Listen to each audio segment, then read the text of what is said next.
Hello everyone and welcome back to another episode of Dealer's Choice, where we take some time to showcase our personal favourites of gaming history. I'm your host Chris, with me is Aadil. Hello there everybody. And today we'll be looking at one of my favourite first-person shooters from all history, a game that, for if nothing else, is known for its amazing squad AI.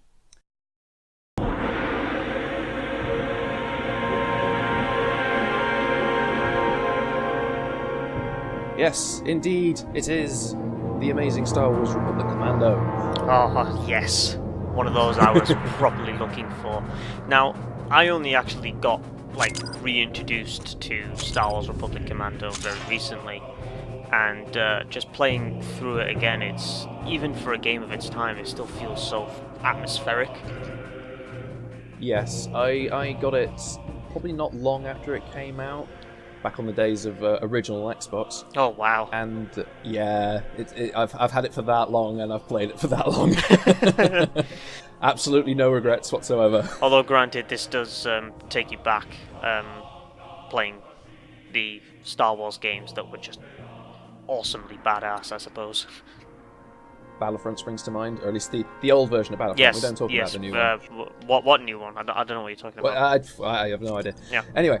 Republic Commando, right, so in this game you play as a squad of 4 Republic Commandos through various missions across, starting from familiar locations like Geonosis, taking place during the second Star Wars film, and then leading on through to a setting from that I won't be talking about, but suffice to say it's in episode 3, so it does all link together quite nicely. Sounds good. Right, the mission we'll be doing this particular occasion. To give some context, we have been sent to investigate a Ghost Republic ship that has mysteriously gone missing and reappeared. It turns out that it was taken over by Trandoshan pirates, and their plan is to sell it to the separatist droid armies in return for whatever mysterious and dirty deals they want. And we found this out, took out the pirates, and have destroyed their ship, effectively securing our area. But that is when the droid armies themselves turn up. So we are getting thrown right into the middle of it.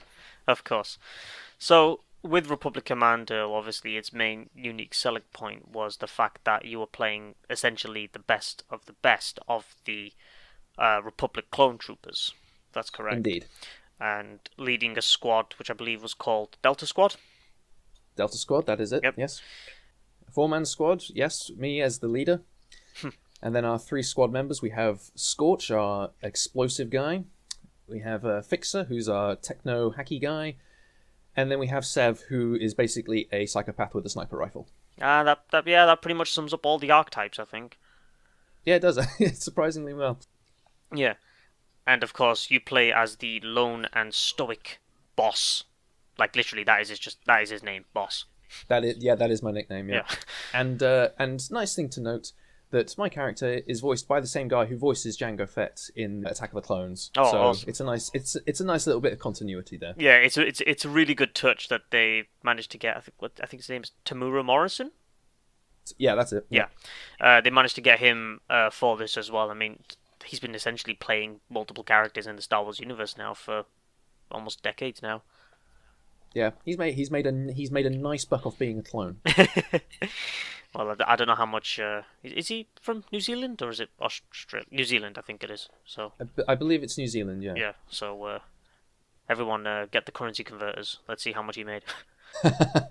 I believe it's roughly. I can't remember to US dollars, but to pounds I think it's two New Zealand dollars to the pound. Anyway. Okay. Anyway, that's a little bit of currency trivia for you. Yes. Into the game and into the trouble. Alright, so, into the gameplay. As you can see, we're in this hangar with the ruined Trandoshan ship off to our left here. We did quite a number on that. Yeah, pretty much.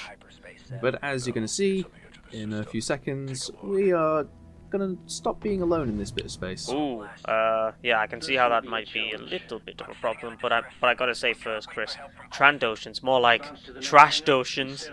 Hey! Anyway. So yeah, we're four of us up against the massive ship outside the window. It's gonna go well. Oh yeah, definitely. I mean, 4 badass dudes versus some boys that go Roger Rogers. What could go wrong? Yeah, exactly. So we're going through the maintenance tunnels here to, I assume, repel the droid attack. Yeah, so the aim is that we're going to go into each hangar one by one and seal them off so that the enemy can't get any droids onto the ship. And as to how we're going to stop the ship from just being completely destroyed, I mean that's a future us problem.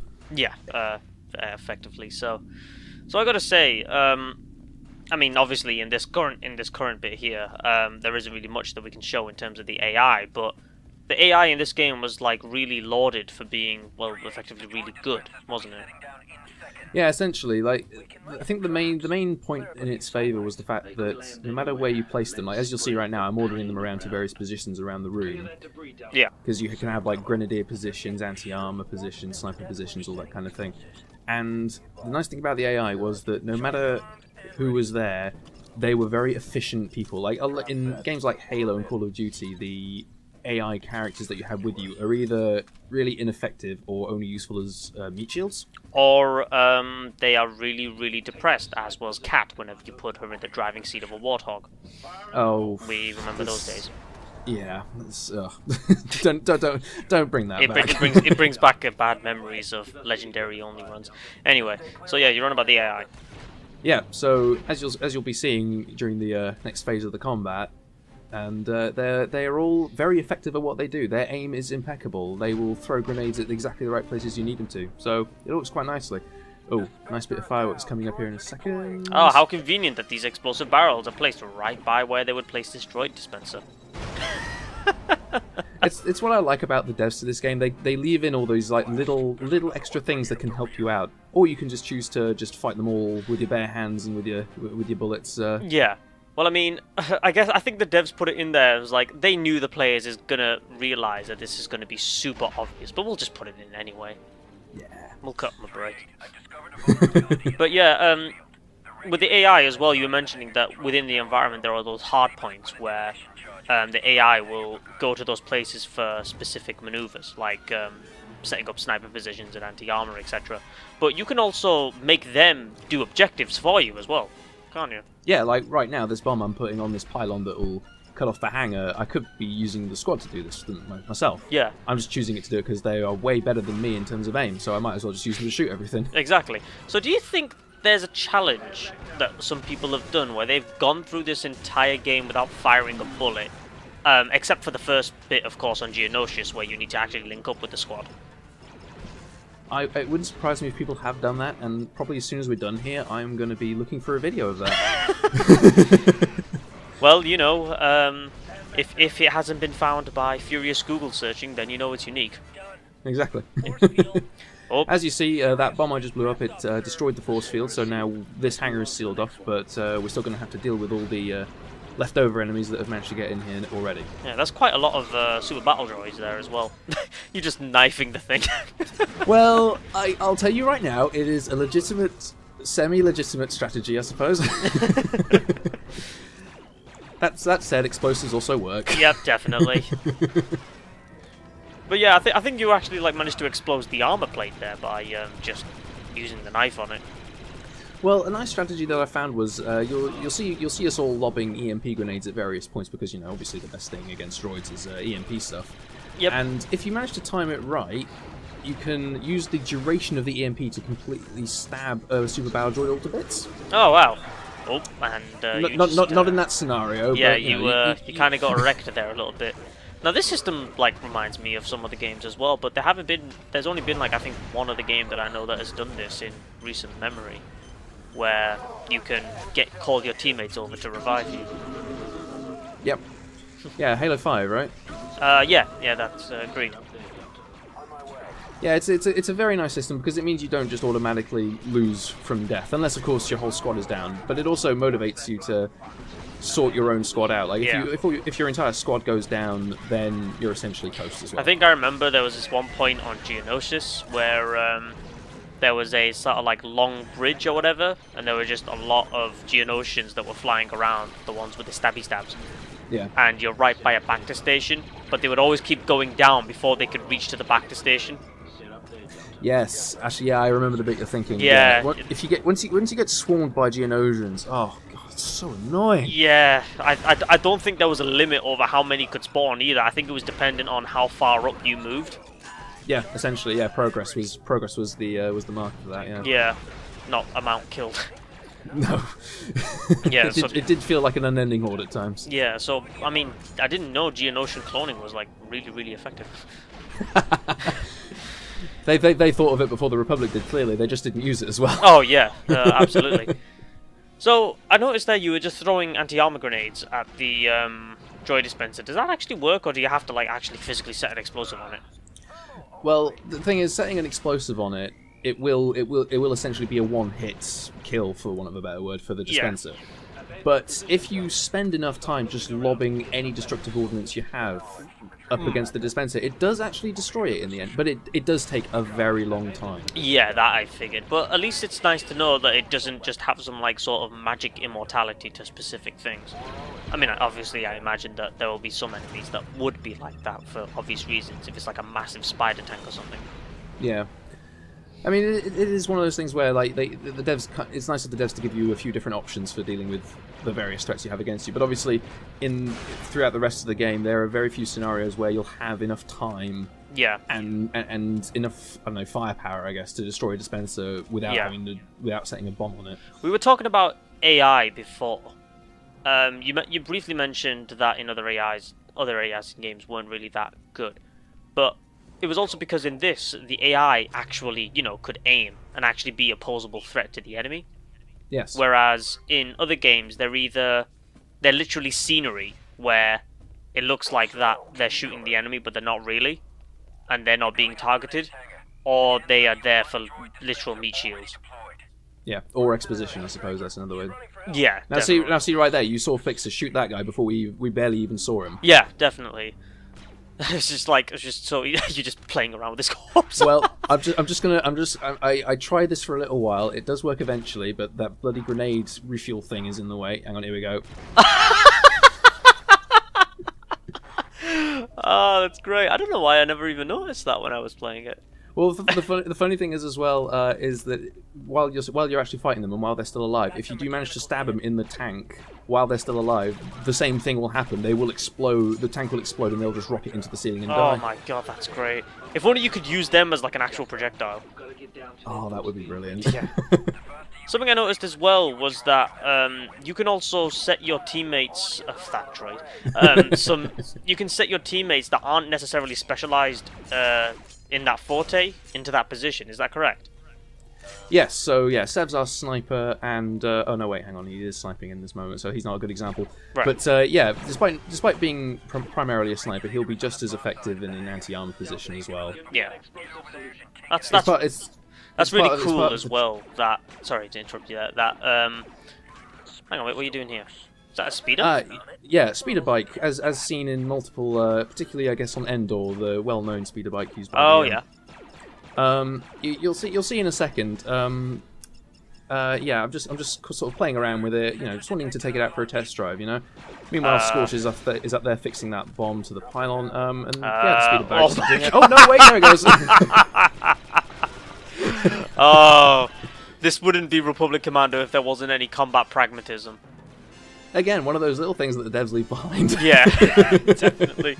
It is their legacy. The legacy of the Death Trap speeder bike. Yes, indeed. As we all know, those speeder bikes are death traps. Like, no matter what Star Wars game you're on, or Star Wars movie, as we've seen on Endor. Well, exactly. But I mean, like, if you were to try and pilot one of those on the in the original Battlefront games, they could be truly dangerous to you as a rider. Is that what they're referencing in this? Quite possibly, actually. I hadn't thought of that. Yeah. Well, actually, wait. That's the question. This came out before Battlefront 2, didn't it? Yeah, it came out after the original Battlefront 1, but not long before Battlefront 2. So I wonder if it was the same in Battlefront 1, the original Battlefront 1. I haven't played that for a long time. Yeah, same. I don't even know. It, I can't even remember if speeders were in it. No, speeders were definitely in it. I just can't remember if I ever actually used them, because just generally I've never found them to be that useful. Yeah, I mean, apart from like getting fast from A to B, I guess. Yeah, that's all it's really for. Is just for rapid singular transportation. Yeah. I want to say as well that obviously Halo aside, this had some really cool HUD design. It does. Like you could, like if you were to see an image of the commandos, like looking at them in the third person, you'd see the T slot that you can currently see on the screen in terms of the helmet. Yeah, that's amazing. It's like it seems like, I know it's not minimalist, but it certainly does feel minimalist, if that makes sense. I mean, I would say that's primarily because the ammo counters is on the weapon itself. Yes, that's a very good point, actually. Yeah. Yeah. It means that I guess the weapons aren't limited to the commandos themselves. If someone were to pick another one up, they could technically use it without needing all the armor and the yeah, the definitely. helmet as well. But in sci-fi as well, external ammo counters is nothing uncommon anymore. Yeah, that's true. You can just hear in the background that awesome Republic Commando theme, Vodayan, I think it's called. Yes. Which I believe in Mandalore is Brothers All. Something along those lines. It's been a while since I've read the lore around the Mandalorians, but yeah, the soundtrack to this game. Oh, I mean, they mix in some of the like very traditional. I'm just getting lost around here. Don't mind that. Yeah. They mix in some of like the very well-known traditional Star Wars themes from various parts of all the films. Yeah. But they also mix it in with this amazing like chanting, Mandalorian chanting. Oh, it's almost Gregorian, almost, isn't it? Yeah, getting slight Halo vibes from like the original Halo 1. Yeah, you know, I mean, I'm sure with like any sci-fi game or anything, you could say it for all of them, but Republic Commando movie, yes or no? Oh, definitely. Yeah. Like, I think because I've been hearing like a lot about people wanting like a darker sort of Star Wars and that. Like, that's why a lot of people really enjoyed Rogue One. Yeah. So I wonder what they would think about like if they had like a really sort of, because this game was also known for being very gritty and dark, and I wonder how they would like react to, well, obviously seeing badass Republic Commandos for one, but then it also raises the question as well: will we then see through some spiritual successor what could have been Republic Commando 2 or Imperial Commando? Well, that's really the ultimate desire for fans of this game, isn't it? Is that they would eventually make a sequel. Unfortunately, with the Disney acquisition, I'm not sure that's really going to happen at this point. Yeah, I mean, the Republic Commandos are the only, as like one of the only things that survived being non-canon, right? Yeah. Like this is one of the only things that remained canon. I mean, yeah, I believe so. I mean, I would prefer to have that overpowered Jedi that we all know and love in that other Star Wars game, but what's his name? Giles, right? something like that. Yeah. I think it's Star Lover or something. I don't know. Anyway, not that matters. Yeah. Oh, that was probably not advisable for you to stand by that barrel. That was a well-placed barrel for the enemy, not something you commonly see. Yeah, but I guess that's what it like tries to teach you, because now in like all the games, you always try and see what is the explodey barrel, and then you stay the hell away from it. Yeah. So yeah, to give a bit of context as to what we're doing, this hangar has been basically overrun by droids. We have no chance of taking out the dispensers on our own. So what our guy in the chair is doing is he's currently sourcing us some ordnance left over from the ship. But to do that, we need to hack this terminal immediately to my left. Ah, how nice of him. Oh, you were accidentally trying to knife him from very afar there. I mean, if you could take off the knife off your gauntlet and then basically lob it as a projectile, I wouldn't be complaining. Either that, or if like the knife just like randomly turns into a laser and just shoot the whoops them all. Oh no! Wait, hang on. No, it extends even further than your hand. Just depending on the distance. No, not even that. It just infinitely extends until it hits what you actually want it to. It's basically a homing knife. Yeah, basically. Or no, it's just like the Mr. Fantastic of knives. It just infinitely stretches. Yeah, as long as you need it. Yeah, exactly. I feel like we have a potential military patent on the go here. Oh, definitely. Like right now, you could easily solve this if the knife just extended all the way through the hangar, through space, and then through the CIS command center ship. There we go. We'd be sorted. Boom! Problem solved. We just saved you like 20 minutes of time. Who needs spaceships when you've got infinitely long knives? Oh yeah. Oh, I want to see a game mode now of that, or just like in like any sort of game where you just have knives that just like infinitely extend. Aadil, I've always wanted to ask, are you interested in joining a startup game developing company? We have a brilliant idea for our first game. Is it called? Oh God, what would the name of that be? I have no idea. Oh man, we'll have to come back to that at some point because I think that'd be hilarious. Audience, stay tuned for the next biggest game of what, 2018, 2019 Oh, maybe? 2019 most definitely. We gotta make the website and everything. Yeah. The nice thing about back to stations, I'm constantly being hit, but infinite healing as long as I'm alive. Yeah, that's always funny. That is like, you can't kill me because I'm healing. Now that's another thing as well. If Bacta could be like patented in real life. Wait, where you just like constantly heal as you're being killed. That would be something nice, but I feel like it would be one of those things that people would get addicted to or torturous. It would also be God. torturous. Imagining like being constantly healed as you're being shot or whatever pain you're in.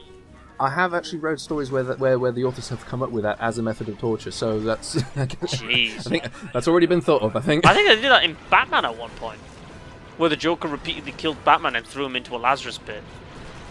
Actually, yeah, that does sound vaguely familiar, yeah. Yeah, and it drove him insane because of the torture. Yeah. Anyway, Right, so moving on from that. Yeah, so we've had the terminal. The ordnance will soon be on its way, and it's worth the wait for all this hell of this 10-minute long hell we've just been going through with infinite enemies. Yeah, that is a little bit difficult there. I mean, you're doing well with the EMPs and the sniper rifles right there. Well, it helps that going back to the AI, I guess that when you put the AI on a grenadier position, they will throw the best grenade for the job. Awesome. Ah, yes. Okay, so the ordnance is here. I'm just going to do a slow reveal in just a second. I wonder if it was the thing that was saying on the subtitles. Yep, there it is. Yep. And that is a massive walker, I imagine. Yes, not an AT-AT, an AT-T, I believe is the acronym for this one. Oh, okay. But yes, it's got a big gun, and that's really what we need right now. That's pretty much more or less. Yeah, that sounds good. Bet you could take out those droid dispensers with it. Yeah. Yep, there we go. Yep. It is very tempting to kind of go with the overkill on this, rather than aiming for these dispensers. Just aim for the individual droids. Well, yeah, I mean, you gotta get the biggest, you gotta go for the most disproportional amount of force whatsoever when it comes to space battling against robots. Or it's like the old Lord of the Rings games where where they counted up each kill, and it's just like, yeah, I just want the highest kill count I can get. Oh yeah, 17, 18. Yes. Oh, that would be perfect. In fact, do you think you could mod this game so that you get the sound bites of just Gimli just doing that whenever you actually get the 17th and 18th kills? I feel like that would be nice, but to be fair, I think it's worth pointing out that your squad will also count their kills and confirm against each other, which is a nice. Well, that's the thing, actually. That's what makes it best with this AI and how deadly it is as well for your teammates. You could effectively compete for kills with your squad. Yes. And not in a multiplayer setting, for example Halo's arcade modes or whatever. As in literally against AI. Yeah, that would be brilliant. We should be making games, Aadil. we have so many ideas. Yeah. Oh, dude, stay tuned. Aadil and Chris make some games, come spawning from our insane minds. That will be the video. Will be the making of the game. It will be like a year-long video. Oh my god, do we have hard drives to fit the entire video? I'm sure we could buy enough, maybe. Yes, definitely. Oh well, we will be able to with all the royalties we'll get, obviously. Yeah. All right, so that about wraps up this episode of Dealer's Choice. Thank you everyone for watching this video. Hope you all enjoyed the game, and we'll see you soon for another peek back in the past. Yep. Stay tuned for Dealer's Choice. Toodaloo!